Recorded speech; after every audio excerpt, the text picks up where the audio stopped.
Hi friends, మనం last వీడియోలో మనం ఆపరేటర్స్ గురించి డీటెయిల్గా తెలుసుకున్నాం. ఆపరేటర్స్ని ఎలా వాడాలి, కండిషనల్ స్టేట్మెంట్స్ ఎలా వాడాలి, నార్మల్గా ఎలా వాడాలి, అట్లాంటివి తెలుసుకున్నాము. ఎట్లాంటి ఆపరేటర్స్ ఉంటాయి అనేది. బట్ ఈ వీడియోలో ఏం చేస్తాము అంటే ఓన్లీ ఒక ప్రోగ్రామ్, ఒక కొంచెం ఎగ్జాంపుల్ ప్రోగ్రామ్స్ ట్రై చేద్దాము. అసలు ఒక ప్రోగ్రామ్ అవుట్పుట్ ఎలా మనం ఏ విధంగా ఆలోచించి చేయాలి అనేది బేసిక్ అనాలిసిస్లో చేద్దాము. అలాగే వాటిల్లో కొంచెం అప్డేట్ చేసుకొని కొంచెం మార్చుకొని మీరు ట్రై చేయండి. కొన్ని అంటే నేను చెప్తాను ఏమేమి మార్చాలి అని చెప్పి. అండ్ ఈ వీడియో కనుక మీకు నచ్చినట్లయితే లైక్ చేయండి, అలాగే సబ్స్క్రైబ్ చేసుకోండి ఛానల్ని. And let's get in to the video. First వచ్చేసి మనము ఓటింగ్ ప్రోగ్రామ్ చేద్దాం. Eligibility of vote. ఇప్పుడు ఎలక్షన్స్ వస్తున్నాయి కదా ఒక 6 monthsలో. సో ఓట్కి ఎలిజిబుల్ అవునా కాదా అనేది చెక్ చేద్దాం. ఏజ్ కేటగిరీ కదా అది. ఏజ్ 18 కానీ 18 కంటే ఎక్కువ కానీ ఉంటే వాళ్ళు ఓట్ వేయడానికి ఎలిజిబుల్, అంతే కదా. ఓట్ వేయడానికి ఎలిజిబుల్. ఆ ఓట్ వేయడానికి ఎలిజిబుల్ అవునా కాదా అనేది చెక్ చేసే ఒక ప్రోగ్రాము చేద్దాము. దానికి ఫస్ట్ అసలు ప్రోగ్రామ్ మనం అనలైజ్ చేయాలి. ఫస్ట్ స్టెప్ ఏంటి అంటే అనలైజ్ చేయడము. అసలు ఏం అవుట్పుట్ కావాలి మనకి ఓటింగ్కి కావాల్సిన అవుట్పుట్ కావాలి అంటే వాడు ఎలిజిబులా కాదా అని కదా. దానికి ఎన్ని వేరియబుల్స్ కావాలనేది ముందు డిసైడ్ అవ్వాలి. మనం ఎన్ని వేరియబుల్స్ అవసరం అవుతాయి, మనం తీసుకునే ఫ్యాక్టర్ ఏంది, పేరు కన్సిడర్ చేస్తామా లేదు, ఊరు కన్సిడర్ చేస్తామా లేదు. ఊరు ఇండియన్ అయితేనే చేస్తాం, అది వేరే విషయం. మనం ఇక్కడ చెక్ చేసేది ఏంటి అంటే ఏజ్ మాత్రమే కన్సిడర్ చేస్తున్నాం. ఏజ్ 18 కంటే ఎక్కువ కానీ 18 కానీ అతను కానీ ఒక పర్టికులర్ పర్సన్ ఉంటే అతను కానీ ఆమె కానీ వాళ్ళు ఎలిజిబుల్ ఓట్కి. లేదు 18 కంటే తక్కువ ఉన్నాడు ఏజ్ ప్లస్ అతను 18 కూడా కాదు అనేదానికి ఎలిజిబిలిటీ లేదనే చెప్తాం కదా. అలా ఇప్పుడు చూద్దాము. మనకి వేరియబుల్స్ ఎన్ని కావాలి ఫస్ట్ ఆలోచించాలి. అవుట్పుట్ పరంగా మనకి ఏం రావాలో ఆలోచించాలి. మనకి ఓట్ 18 కానీ 19 అట్లా ఎక్కువ నెంబర్స్ ఇచ్చినప్పుడు మనకి ఏమవుతుంది, ఎలిజిబుల్ అని వస్తుంది. లేదు తక్కువ ఉంటే నాట్ ఎలిజిబుల్. అంటే సింపుల్గా మనం ఏం వాడచ్చు, ఇఫ్ ఎల్స్ స్టేట్మెంట్ వాడచ్చు. ఇఫ్ కండిషన్లో ఇఫ్లో కండిషన్ చెక్ చేస్తుంది.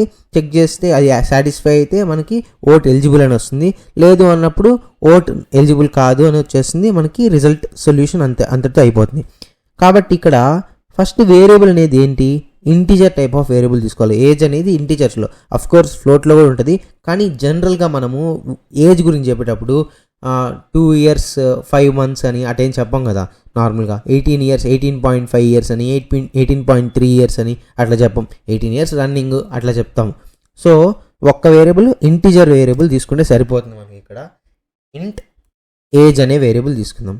దీన్ని మనం అసైన్ చేయట్లేదు, ఎందుకంటే ఒక్కొక్కరికి ఒక్కొక్క ఏజ్ ఉంటుంది. వాళ్ళ ఇష్టం వచ్చిన వాళ్ళు ఎంటర్ చేసుకోవచ్చు. సో ఇప్పుడు ఏజ్ని మనం ఎంటర్ చేయాలి కదా.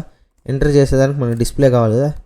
ఎంటర్ యువర్ ఏజ్ అని ఇచ్చాం. నెక్స్ట్ లైన్లో చూసుకుంటాడు.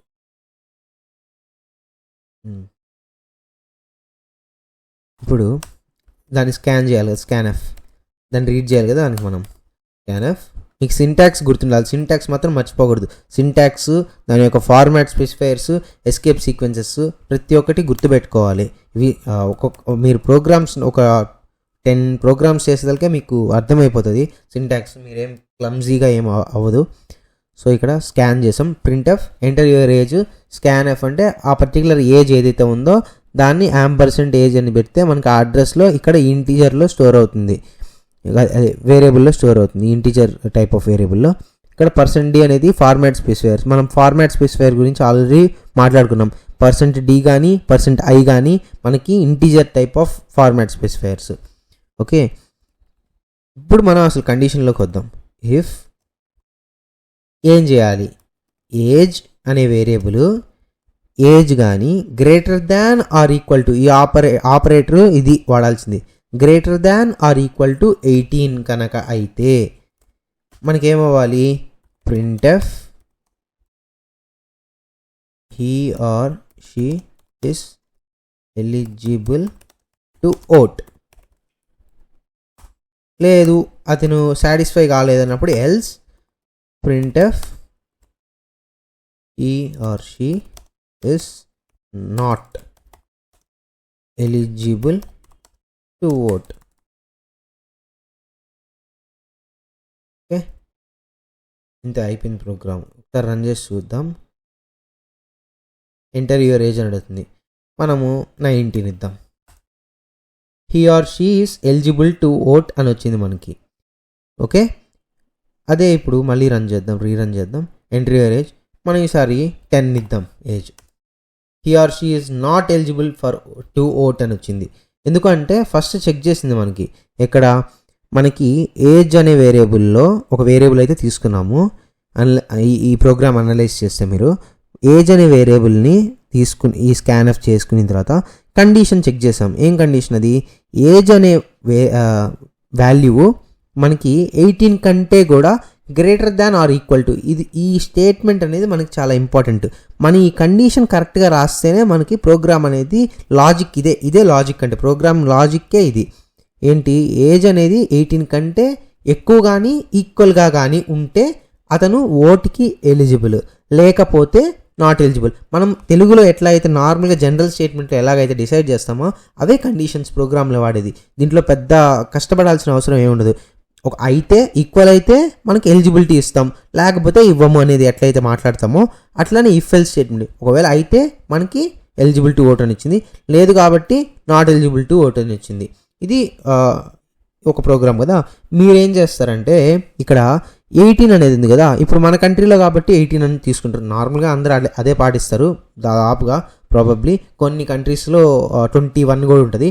సో ఈ వాల్యూని డైనమిక్గా తీసుకోండి. అంటే డైనమిక్ అంటే ఏంటి అర్థం ఏంటంటే ఏజ్ మనం ఎట్లయితే అవుట్పుట్లో ఎంటర్ అయ్యేటట్టు చేసుకుంటున్నామో ఈ కండిషన్లో 18 అనే వాల్యూ మనం 20 ఉండొచ్చు కొందరికి కంట్రీస్కి, కొందరికి 15 ఉండొచ్చు అన్నట్టుగా. ఓకే, 10th క్లాస్ అయితే రావడం అన్నట్టుగా అట్లా ఆ ఏజ్ తీసుకోండి. దీన్ని డైనమిక్ వాల్యూలో పాస్ చేసి మీరు చెక్ చేయండి ప్రోగ్రామ్ని. ఒకవేళ ఏమైనా ఎర్రర్స్ కానీ అట్లాంటివి వస్తే నాకు డిస్క్రిప్షన్లో ఇన్స్టాగ్రామ్ లింక్ ఉంది, ఆ ప్రొఫైల్లో మీరు నాకు మెసేజ్ చేయొచ్చు, నేను మీకు రిప్లై అయితే ఇస్తాను. నెక్స్ట్ ప్రోగ్రామ్ చూద్దాం. ఇది అంటే అనలైజింగ్కి మీరు ఫస్ట్ ఆలోచించాలి ఏంటంటే మనకు అవుట్పుట్ ఏం రావాలి. ఆ అవుట్పుట్ రావాలంటే మనకు కావాల్సినటువంటి వేరియబుల్స్ ఏంటి, ఆ వేరియబుల్స్ వాడిన తర్వాత మనకి పర్టికులర్ కండిషన్ అనేది సాటిస్ఫై అవ్వాలి మనకు ముందు. ఆ కండిషన్ ఎలా వాడాలి మనం అనేది చెక్ చేసుకోవాలి. ఆ కండిషన్ వన్స్ వాడిన తర్వాత మనకి ప్రోగ్రాంలో సింటాక్స్ ఎర్రర్స్ చూసుకోవాలి. Syntax errors are must. Errors resolve చేసుకోవాలి మీరు ముందు ఎర్రర్స్ రావాలి, వస్తాయి కూడా. మీరు వచ్చినప్పుడు భయపడి ఆపేయకూడదు, ట్రై చేయాలి ఎక్కడ ఎర్రర్స్ ఉన్నాయని మీకు మీరే అనలైజ్ చేసుకుంటూ మార్చుకుంటూ వస్తే మీకు ప్రాక్టీస్ చేస్తే వస్తుంది ప్రోగ్రామింగ్. ప్రాక్టీస్ చేయకుండా ఇప్పుడు నా వీడియోస్ చూడడం వల్ల ఏం రాదు, ప్రాక్టీస్ చేయాలి మీరు ఈ ప్రోగ్రామింగ్స్ అనేవి. ఓకే, నెక్స్ట్ మనము ఇంకో ప్రోగ్రామ్ చూద్దాము. ఈ ప్రోగ్రామ్ ఏంటి అంటే ఒక స్టూడెంట్ అయితే ఉన్నాడు, మన స్టూడెంట్స్ కదా, మనం సబ్జెక్ట్స్ అయితే ఉన్నాయి, డిఫరెంట్ సబ్జెక్ట్స్లో డిఫరెంట్ మార్క్స్ వచ్చాయి. అతను పాస్ అయితే ఎంత గ్రేడ్ వచ్చింది, ఒకవేళ ఫెయిల్ అయితే ఎన్ని మార్కుల వల్ల ఫెయిల్ అయినాడు అనేది చూసేదానికి ఒక ప్రోగ్రామ్ రాద్దాము. ఓకే, ఒక బేసిక్ ప్రోగ్రామ్ ఇది కూడా. అసలు ఫస్ట్ ఏంటి అని చెక్ చేద్దాం, అసలు ప్రోగ్రామ్ ఏంది చూద్దాం. మనము మార్క్స్ అనేవి ఇంటీజర్లో చూద్దాము. మార్క్స్ అని తీసుకుందాం. మార్క్స్ ఈజ్ ఈక్వల్ టు ఒక్క సబ్జెక్టే ఉందనుకుందాం, ఒక 90 వచ్చినాయి, 100కి 90 వచ్చినాయి, బాగా చదువుతున్నాడు అనుకుందాం. ప్రింట్ఎఫ్ ఊరికే మార్క్స్ ప్రింట్ అవ్వడానికి ఊరికే మనకు అవుట్పుట్లో కనిపించేదానికి marks are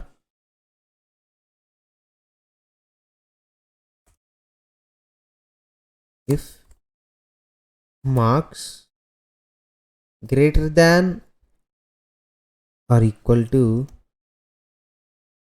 85 and marks less than or equal to 100. Printf grade A.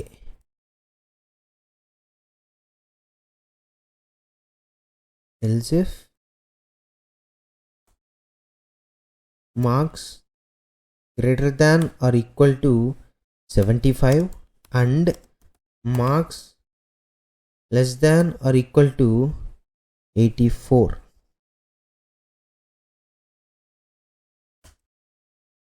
Printf grade B. Else printf grade C అనుకుందాం, సెమీకోలన్స్. నేను మర్చిపోయినా మీరు మర్చిపోకూడదు, సింటాక్స్ ఎర్రర్స్ ఖచ్చితంగా రిజాల్వ్ చేసుకోవాలి. ఇక్కడ ఏం రాశానంటే ప్రోగ్రాము ఒక మార్క్స్ అని ఊరికే ఒక సబ్జెక్ట్ మార్క్స్ తీసుకున్నాను, ఆల్రెడీ ఇనిషియలైజ్ చేసేసాను నేను. మార్క్స్ వాల్యూ కూడా 90 ఇచ్చేసాను, 90 మార్క్స్ ఇచ్చేసా. మనకి అవుట్పుట్లో ఏమొస్తుంది, ఫస్ట్ లైన్ మార్క్స్ ఆర్ అని చెప్పి 90 మార్క్స్ అనేది వస్తుంది. ఓకే, ఇప్పుడు కండిషన్లో చెక్ చేస్తున్నాం. ఇది జనరల్ స్టేట్మెంట్స్, మనం జనరల్ స్టేట్మెంట్స్ ఎలా అయితే తెలుగులో మాట్లాడుకుంటామో అలానే. ఇప్పుడు మార్క్స్ అనేవి మనకి 85కి 100కి మధ్యలో వచ్చినట్లయితే గ్రేడ్ ఏ అనుకుందాం, ఊరికే మనం పెట్టుకున్న రూల్ ఇది. ఒకవేళ మార్క్స్ కానీ 75కి 84కి మధ్యలో వస్తే గ్రేడ్ బి అనుకున్నాం. అలాగే ఆ రెండు కాకపోతే ఇంకేంది, గ్రేడ్ సి అనుకుందాం సపోజ్. ఇప్పుడు ఏమైంది, మనకి ఫస్ట్ రన్ చేస్తే మనకి the marks are 90 and grade A అని వచ్చింది అతనికి. మనం ఫార్మాట్ స్పెసిఫైర్ వాడలేదు, ఫార్మాట్ స్పెసిఫైర్ వాడదాం కావాలంటే. మార్క్స్ ఆర్ 90 అని వచ్చింది, గ్రేడ్ ఏ అని డిస్ప్లే అయింది. ఎందుకు, ఫస్ట్ కండిషన్ చెక్ చేసుకుంది. Marks greater than or equal, మనకి ఆపరేటర్సే మెయిన్, కండిషన్స్లో మనకి ఆపరేటర్సే major. So marks greater than or equal to 85 అని చెక్ చేసుకుంది. మార్క్స్ 85 కంటే ఎక్కువ కానీ ఉండాలి, లేకపోతే ఈక్వల్ అయినా ఉండాలి. 90 అనేది greater than or equal to 85 కరెక్టే, ట్రూ.